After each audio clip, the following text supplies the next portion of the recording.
Hello, everyone, and welcome to the live branch update for September 16th. We're going to take a look at some of the pressing issues that we have going on in the live branch and what hurdles Tailworld has to overcome here, as we are a little over 5 weeks from full release, and we have quite a few issues that still need to be taken care of.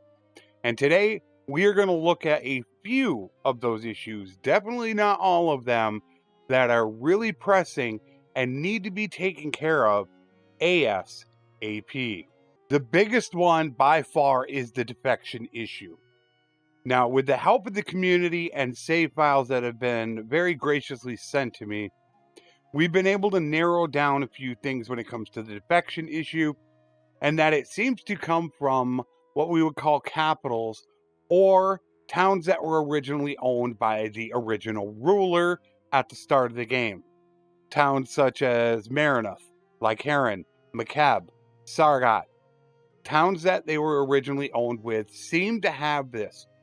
Now, from the files that I've been sent, it doesn't seem to be the same one every single game. However, Marinoth does seem that they are a problem in most of them, but any of those starting capitals could give you an issue with a defection chance. And the only way really around it is to try to make sure that you're holding every one of those capital towns, or have Lesser Scholars Encyclopedia Extender, so that way you could tell when you give a peep away if it is one of those problem areas. This is something that has been going on since 1.8 and a few days after I reported it to Tailworld, and all we've heard from them is one failed attempt internally. That is a very alarming issue, as we've been now 2 months, I believe, into 1.8, and you could see from the Steam database that it has been 28 days since the live branch was last updated. Therefore, we have not received anything from Tailworld in a month, yet they state this is their top priority. I have heard no word from the developers exactly what is going on, what they've done, how their progress is. They're pretty much, their communication is down to virtually nothing. We don't hardly hear from them, and when we do, it is one quick burst of information, and then we don't hear anything again. So, is this going to be fixed by launch? I certainly hope so, but boy, am I a little bit worried for October 25th. One of the major issues going around right now is that after battles, the lords are getting a massive amount of grain piled up in their inventories each time they fight. Now, this is going to be causing a ripple down effect for a couple things. First of all, many lords are only going to be traveling at one speed because they have so much grain on them. And when they go to town, the price is going to be so cheap that nobody is going to want to buy it from them. So the world is getting flooded with it. And just to show you a little example on this one screen, and I don't have maximum visibility range, 1.8, 1, 1, you could see what I'm talking about. All of these are traveling at 1, and one of them is at 1.8. And there's a 3.2. They have so much on them, they are so overburdened, they're traveling slow. The two ripple down effects that this is going to have is, first of all, it's going to make these guys easier to catch, whether you want that in your playthrough or not. You might find these are easy targets to get, which could be pretty cool. However, the flip side of that is that means it's also going to happen to your vassals.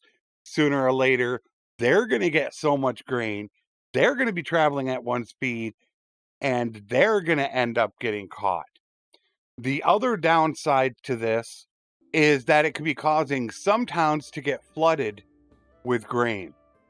And while in certain situations this could be good, In some situations, it can be very bad, and that is if you happen to own a brewery in a town. With the dynamic changes now to the workshop system, the AI can change shops, and if they find in this situation where grain is cheap and beer is super expensive, they might decide to go ahead and make a brewery here, even though you already have one, which can cut into your profit.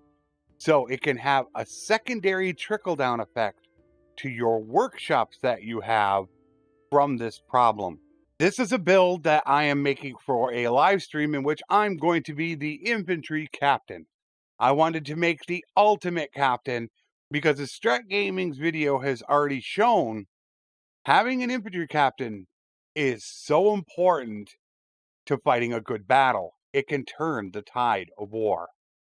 However, in a video that I recently released, I showed how that actually has no effect right now. Your main character's stats are not being transferred as an infantry captain. I still have not tested the other roles yet, but from what I've heard from other people, they don't believe it's working either. This is really terrible because this came out in 1.7 with battle orders. Has this been broken the entire time? That was back in December. Have we gone more than 9 months with a broken system that we have no idea if it worked or not? Or is it something recent? That I don't know. I went and posted my video on the forums. I tagged 2 developers, and I still have heard nothing about that video from the developers. There are a host of other problems going on in 1.8 right now. I've had extreme problems with routing enemies and almost crashing my game. There are just way too many to go ahead and list that Tailworld has to deal with. And for 1.8, it really has not been the greatest patch when it comes to having issues, especially for the fact that most of these have now not been fixed for 2 months, and we're only a little over 5 weeks away from full release. I think what we're going to see is them fixing a ton of bugs and crashes from here on out. We might get some little content, but I do not expect any major content to come out because they're not going to want to put that on a live branch, and I don't know how many more beta branches they're actually going to put out when a game is in full release. But I don't think 1.8 ever should have been moved from the beta branch while we have a host of these major issues that are causing problems with the game. Only time will tell over the next 5.5 weeks what Tailworld has in store. I hope that they do get this stuff fixed before full release. 5 weeks from now, I'm not totally confident, but as I've told many people before, if you check the known issues page on the forums, you will see a whole list of problems that have been sitting there for well over a year that have never been touched. And I'm not talking about 10 or 20. I'm talking potentially hundreds of issues that are still going on in Bannerlord. When you add that together with what we have going on right now and some of the pretty bad bugs, it doesn't make for a very exciting October 25th. Am I happy they're releasing it? Yeah, so the modders can finally get to work, even though we don't have a Steam workshop. But when it comes right down to it, I felt like Bannerlord needed another year of early access to really work out everything and maybe institute a couple more big things into the game, especially some of the amazing mods that are out there. So I hope for the best in the days going forward, and I hope that we can have an enjoyable October 25th, as I might hold a special release stream for that to celebrate us moving out of one era and into another, since that's what I've been covering on my channel. I want to take this opportunity to thank Jerry Thompson for my first ever thanks on a Bannerlord video. So thank you, Jerry. I greatly appreciate it. And also a special thank you to all my YouTube and Patreon members who have been supporting me as I try to make this my full-time job. I appreciate everyone's support.